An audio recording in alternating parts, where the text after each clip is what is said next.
The overhead light in the 43rd floor office of the Mercer building had a flicker, just a half-second stutter, every 6 or 7 minutes, barely enough to notice.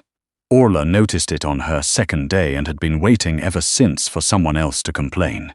Nobody had, which told her everything she needed to know about this floor, this company, and the kind of people it employed.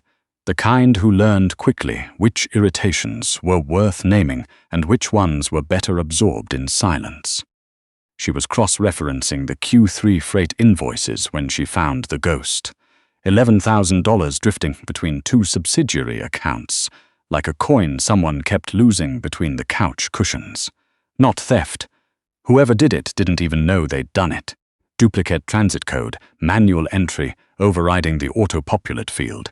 An amateur mistake buried in 80 pages of otherwise clean numbers. She fixed it, saved the file, and began stacking her printed pages. She aligned the corners twice. It was a habit she'd developed sometime in her early 20s, when she'd realized she had a physical response to difficult conversations, a compulsion to make something near her neat before she disrupted anything else. The office door opened. She didn't turn around. She'd stopped turning around at the sound of Rhys Stroud's entry, sometime around her 4th week of employment. His footsteps were soft for a man his size, which was the unsettling part. He moved like something that had decided gravity was optional. You learned the change in air pressure instead.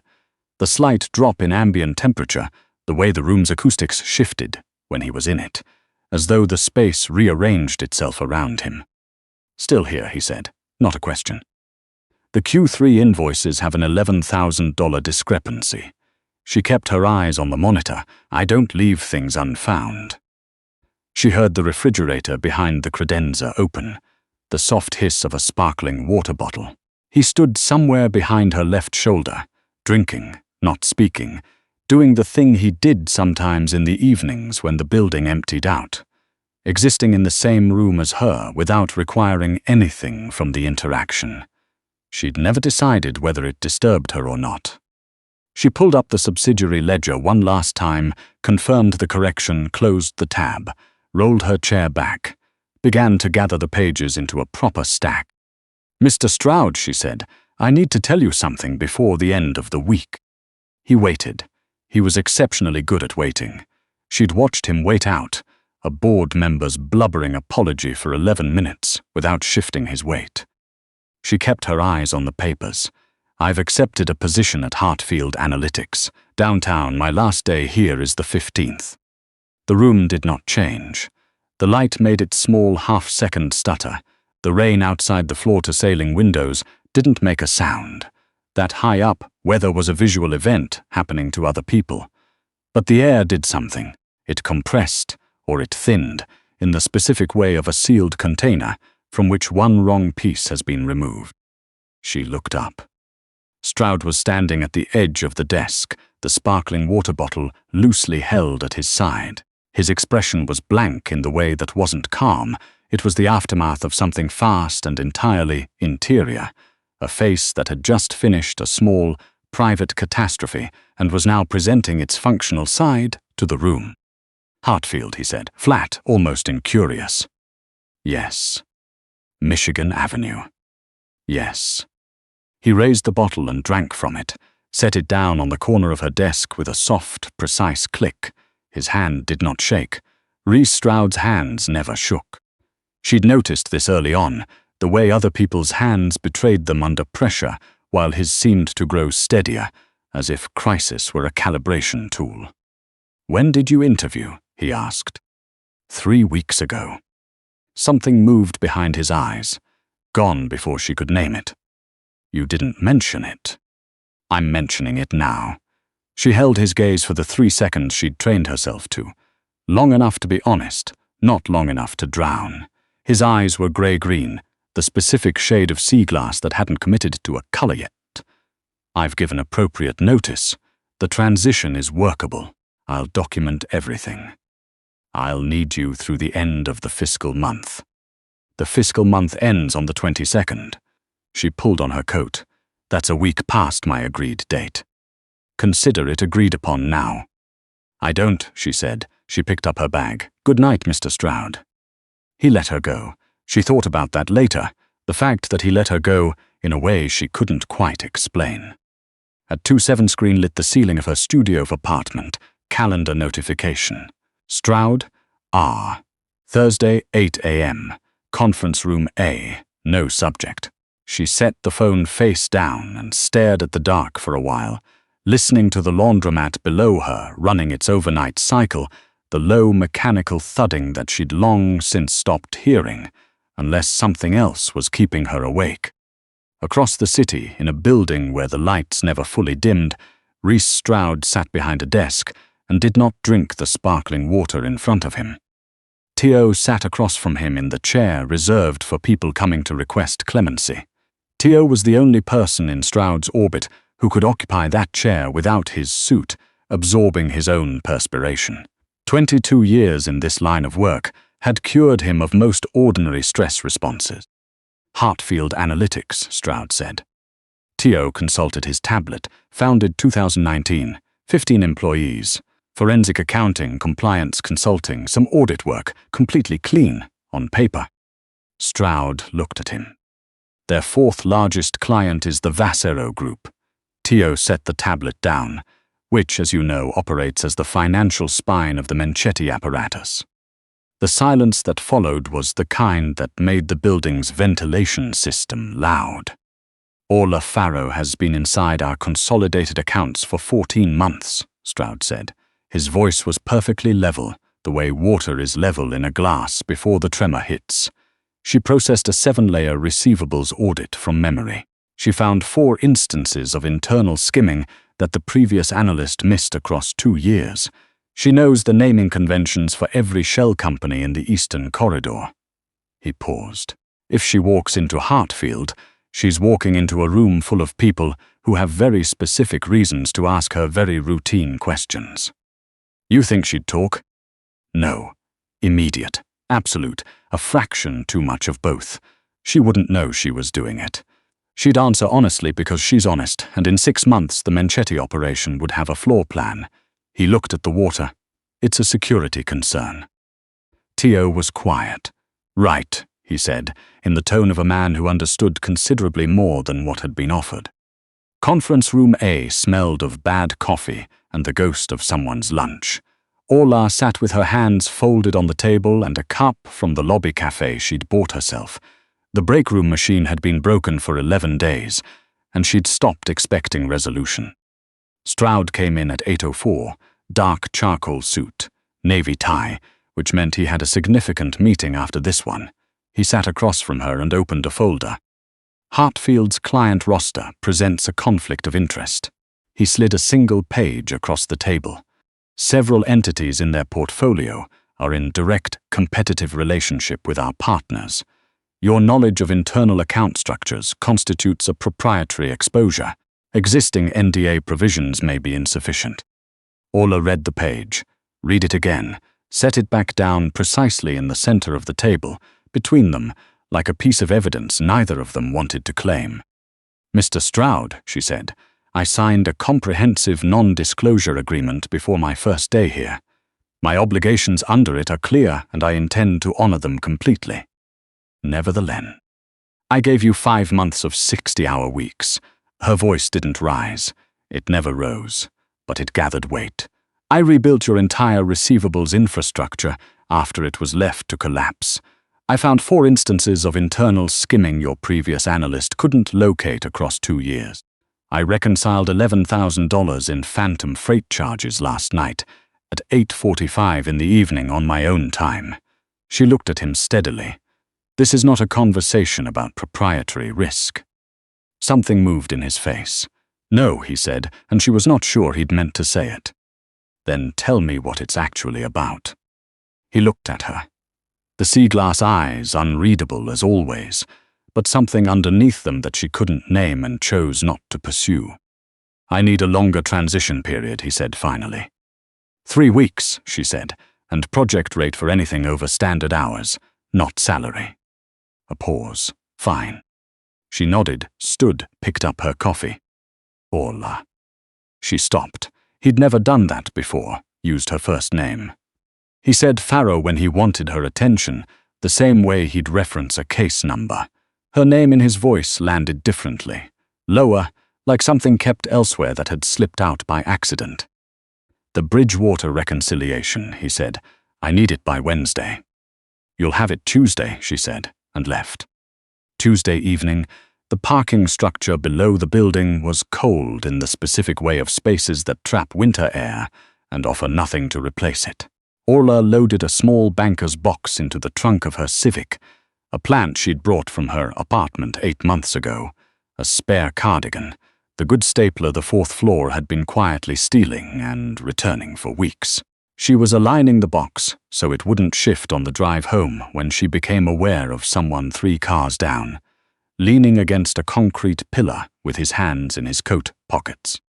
Tio had a face designed for invisibility, mild, unhurried, the kind of face you forgot while you were still looking at it. "Mrs. Farro," he said pleasantly. She closed the trunk, Mr. Teo. "Tough thing, leaving a place you've put real work into." She waited. "Hartfield's a serious firm," he said, "ambitious, growing. Their compliance work for the Vasero Group is comprehensive." He let that sit. "I'm not questioning your character. I want to be clear about that. You'd never intend to give them anything useful, but intent and outcome aren't always the same conversation. Who sent you down here?" He smiled in the way of a man who had never directly answered that kind of question and had no plans to start. "Have a good evening." Orla stood in the cold garage for 3 minutes after he left, keys in her hand, listening to the structure settle around her. She thought about the conference room. She thought about Stroud saying no before she'd finished her sentence, and the way he'd said it, like a reflex, like a correction, like a man who knew exactly what he was correcting and didn't want her to notice. She got in the car. She sat for a moment. She got back out. The executive floor was still. The cleaning crew hadn't arrived. Orla pushed Stroud's office door open without knocking, which she had never done before in 14 months of employment, and he turned from the window like he'd been expecting it. "You sent Teo to the parking garage," she said. He didn't deny it. He didn't say anything. "To tell me what exactly? To make me afraid of the new job? To make you aware of contextual factors? That is an extraordinarily expensive way to say you want me to stay." The line of his jaw tightened. She'd learned to read that tell the way you learn the warning signs of a storm system. Involuntarily, after enough exposure, the Vasero connection is real. "I'm sure it is, and I'm also sure that if you genuinely believed I was a security risk, you'd have started the legal process to restrict my departure, not sent a man to the parking garage to give me a vague warning." She stood in the center of the room, the city spread out behind the glass behind her, 43 floors of altitude between this conversation and the rain. "So either tell me the truth, or let me go home." Stroud walked away from the window, not toward her, away, to the credenza, to the refrigerator, removing another bottle of water with the careful movements of a man who needed something to do with his hands. She'd seen this before. She'd filed it under anxious, which was not a word she'd have applied to him at the beginning, and which now seemed obviously, embarrassingly accurate. "You've been here 14 months, he said, his back to her. 14 months and 3 weeks. In that time, I've had 4 turnover events in the Analyst tier, 2 transfers, 1 termination, 1 voluntary resignation." He set the water down without opening it. "You're the first person in 3 years who runs a consolidated audit the way you do, from recall, without the system prompts. That's a performance review delivered like a eulogy." He turned around. She had seen this man end a contract negotiation with a look. She had seen him sit across from people who were afraid of him and use their fear like a tool, precise and without cruelty, which was somehow worse. She had seen him receive bad news without blinking. He didn't look like that now. The structure was still there, the posture, the stillness, but something beneath it was visible in a way it had never been before, the way you can see a fracture in glass only when the light hits at exactly the right angle. "The night you told me you were leaving," he said, I had Tio run a full workup on Hartfield before midnight. Orla said nothing. Not because I thought you'd breach your NDA. He said it carefully, like the distinction mattered to him in some deep personal way. Not because I thought you were a risk. I ran it because I needed to know who was going to be in proximity to you. He stopped, started again. I needed to know who you were walking toward. The HVAC clicked softly. 43 floors down, the rain existed for other people. How long? She said quietly. He looked at her. How long have you been? She picked the word with care, paying attention. Stroud was quiet long enough that she thought he might not answer. Then, I know you take your lunch at 12:15 and come back at 12:50.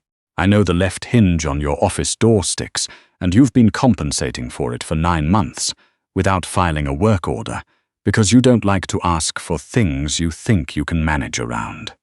He paused. I know you brought your own tea for 3 weeks when the break room machine broke, and then stopped because you were running out of the good tea, and didn't want to buy more until you could afford to, without it mattering.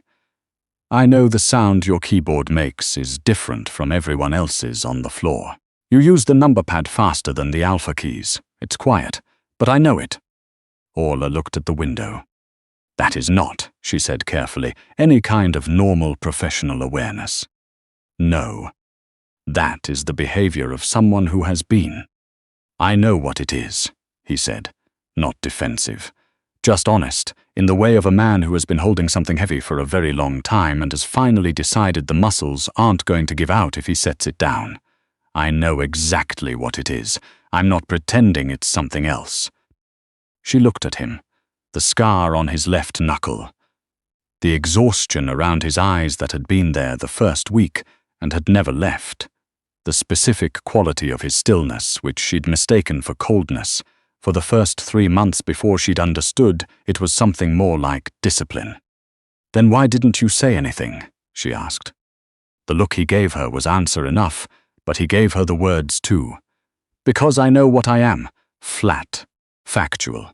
The people in my world know my name the way you know a weapon's name, by function. Getting close to me has consequences that have nothing to do with intention. I've watched it happen. I've been the cause of it. He looked at the unopened water on the credenza. I thought if I kept you at a distance, you'd be safe. From it. From me. So instead you watched me work for 14 months and then tried to block me from leaving when I tried to go somewhere safer. He looked like the sentence had landed somewhere painful. I know how that sounds, he said. Do you? Yes, a rough edge in his voice. I know exactly how it sounds. I sent Tio because I couldn't sit up here while you carried your things to your car, and I couldn't think of another way to. He stopped. His hand moved to his jaw, a short, jagged motion. I couldn't think. That's the honest version. I ran the background and found the Vocero connection, and I told myself it was a security concern because that gave it a shape I recognized. But I knew before Teo finished his report that I didn't care about the security concern. I cared that you were leaving, and I was going to have to let you. The city below did what cities do at night, indifferent and continuous. The Bridgewater files, Orla said slowly. You said they came from Kelleher's archive. He waited. Kelleher used a notation system no one else on this floor understands. She kept her eyes on the window, but those files were organized the way I organize things. Subcategory first, then date, then reference code. A pause. Yes, he said. How long have you been reorganizing Kelleher's files into my system? Another pause longer, 7 months. She turned and looked at him. He looked back. He didn't try to frame it differently. He just stood in the imprecise light of his own office and let her see it. Orla picked up her bag from the chair where she'd set it. She crossed to the credenza and picked up the unopened water. She held it out toward him. He looked at it, then at her. He took it, and their fingers did not touch, and that not touching had more weight to it than most contact she'd experienced in her recent memory. I haven't withdrawn my resignation, she said. I know. The Vocero situation is real, and I need to make my own decision about it, based on actual information. not based on what decision is most convenient for you. I know, he said again, and there was nothing combative in it, no angle. Just the acknowledgement of a man who understood he'd forfeited the right to that argument and was willing to sit with the loss. She looked at the window, at the rain that existed only as light down there, refracted and harmless from this height. The hinge on my office door, she said. I'll file the work order tomorrow, under your name. It was, as peace offerings went, borderline absurd. It was also, she realized, precisely correctly sized, not large enough to be a transaction, just the restoration of something small that she'd been managing around for 9 months, filed by a man who coordinated the movement of half the freight on the eastern seaboard and who had apparently spent 7 months reorganizing archival records into her preferred filing system and could not figure out how to knock on her office door. Orla set her bag back down on the chair. The Q1 files, she said. There's a matching error pattern to what I fixed Monday. If I'm transitioning out, someone needs to document it. She opened her laptop. Show me where you archived Kelleher's originals. Stroud sat down on the other side of the desk. He pulled his keyboard toward him. His movements were measured in the way they always were. Careful, considered, as if every action had been weighed against a ledger only he could read. But he angled the monitor so she could see the screen, and she recognized that for what it was. A man accustomed to keeping every screen angled away, offering her a small, deliberate window. He typed in the file path. She wrote it down. They didn't speak about what had just happened, or what might be happening, or what the 15th of the month meant now against what it had meant that morning.